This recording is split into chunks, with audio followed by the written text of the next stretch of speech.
Well, hi. I'm very excited to get a chance to introduce today Beth Gehlhausen with Meals on Wheels, Hamilton County.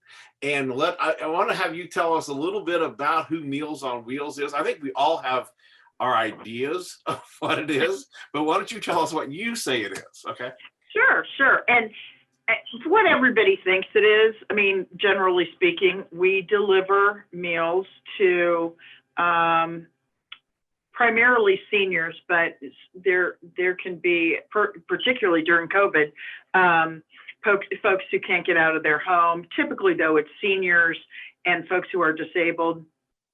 But with the virus, sometimes we've had to include family members and that sort of thing, but that's a whole other deal. But we do that throughout Hamilton County through the use of wonderful volunteers. We have, I don't know, about 480 volunteers right now. We have 17 routes that we do Monday through Friday. So that's all done by volunteers, and we do an additional route on Friday where we deliver frozen meals. So we do the meal delivery like most folks think, but what what we continue to battle myth, I guess is what I was thinking of, is that we only serve folks who are struggling financially, and that is not the case.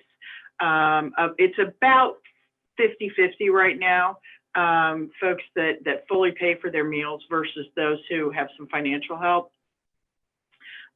So we have a program for that. It's called Sponsor a Meal Program. And that's what we primarily raise money for at our events and so forth. But that is really in place to help folks who don't qualify for SACOA or Medicaid, who may qualify for one of those, but it doesn't cover all the meals that they need, meaning we do a hot meal, that's our main meal, and then a sack meal for folks who may want just an evening sandwich kind of thing. So that's probably the biggest myth, that we're only for folks who are dealing with some financial troubles. The other thing that I like to make sure people understand is that our meals are delivered hot Monday through Friday. And those that need the frozen meals, obviously they come frozen, but those are very easy to prepare either in a microwave or an oven. So that's who we are, and that's what we do. I mean, it's a pretty simple, I say that with COVID having happened, nothing's simple anymore. We're not able to do the face-to-face kinds of deliverance, stuff like that. But that's what we do. We deliver meals to folks who are needing help short-term or long-term, recovering from a surgery or something, and just can't prepare a meal on their own due to a physical and or mental challenge. So how does someone engage with you? How does that come about? Is it, do they call you? Do their families? How do you and your clients get together? We get referrals a number of different ways, from various healthcare providers, folks coming out of rehab that are headed home, word of mouth. Again, Meals on Wheels is kind of a household name, if you will. So a lot of people have just heard about it in the past. They'll jump on our website or just give us a call. But we do get a fair number of referrals that way, as well as working with one of our best partners is Shepherd Center of Hamilton County. Get a lot of referrals from them. And we have a pretty painless process. If you contact us via phone, we can talk with you for maybe 10 or 15 minutes, get you enrolled. We do reach out to your physician and ask for a dietary script. we have folks who don't always like to disclose, for example, that they have diabetes because the meals might be not what they would like. So, we want to make sure we're getting people the nutrition that they need and in the right way. But we are able to provide a number of different types of meals, low sodium, mechanical soft, things like that. So we really are trying to work with the healthcare community in trying to meet the nutritional goals of our clients. So for the fee structure, then it goes anywhere from like a no cost to a shared cost to a full cost, or how? Right. Okay. Right. So full cost for our hot meals is $4.95. If you need the sack dinner, it is $2.75, and our frozen meals are $6.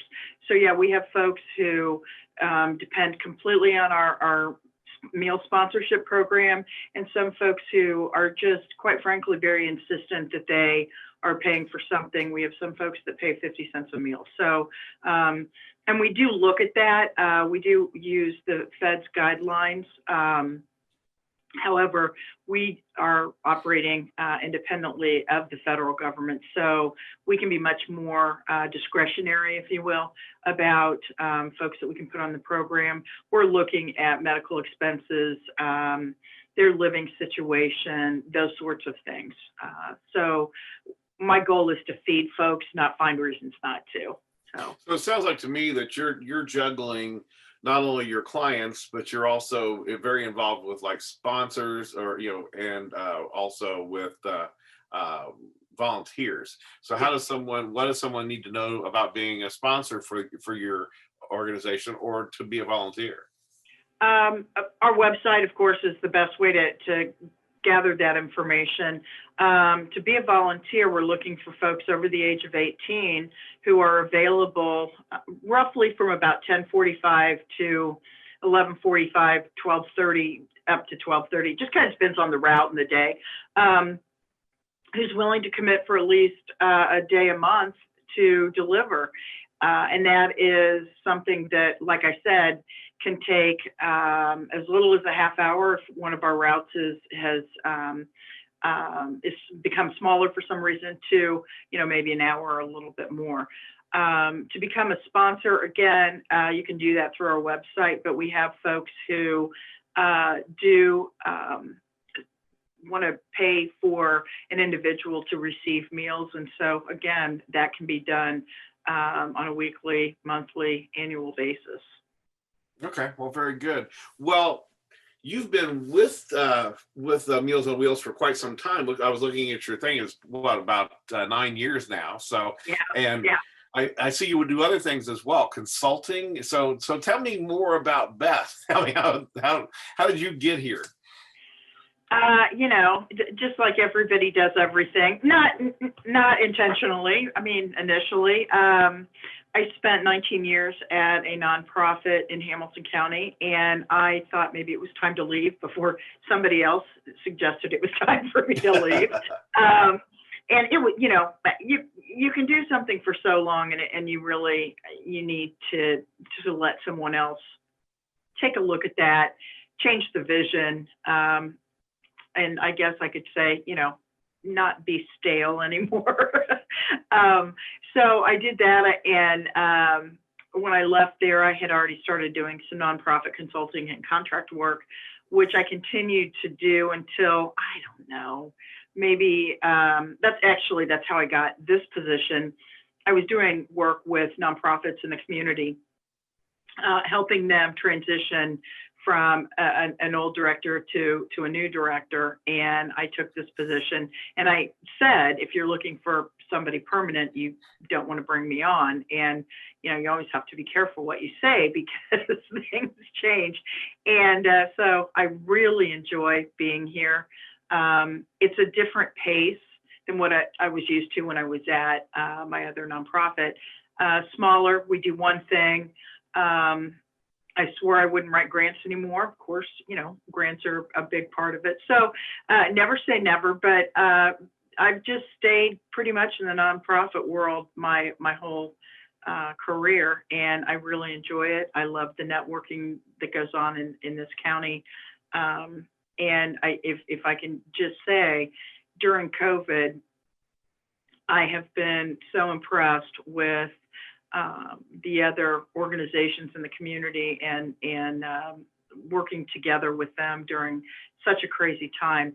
We have a wonderful system in place in Hamilton County, and Nancy Chance, you may know, leads the charge with Good Samaritan. But I mean, we've just been able to serve people so well during this pandemic, and it's due to all of us just saying, how do we help one another, instead of, trying to close our ranks and, this funding's only for you or me, but, how do we work together and really capitalize on those resources to the best of all of our abilities. So, yeah, so that's a little bit about me, I guess. What happens? Who are you outside of when you're not working? Well, my favorite thing to be is I'm Gigi. I have two grandchildren. So that's my favorite thing outside of work. I guess my kids are in there somewhere, but it's really, it's really more about my grandkids. So I do have two adult boys and a wonderful daughter-in-law. My husband retired a couple of years ago from the Sheriff's Department, Hamilton County, where he spent 34 years. We enjoy traveling, if that ever happens again. And part of that is we're big race fans, everything from dirt to open wheel. So, and hanging out with friends and family, my very favorite thing to do. Yeah, that's it. Well, thank you for sharing with us. Let me ask you a question. How would do you want someone to get a hold of you at your front desk? What's the best way to get a hold of them? There's three of us here. So if you choose to call us, you can talk with whomever answers the phone. We're all cross-trained. Or go to our website, mealsonwheelshc.org, and check us out.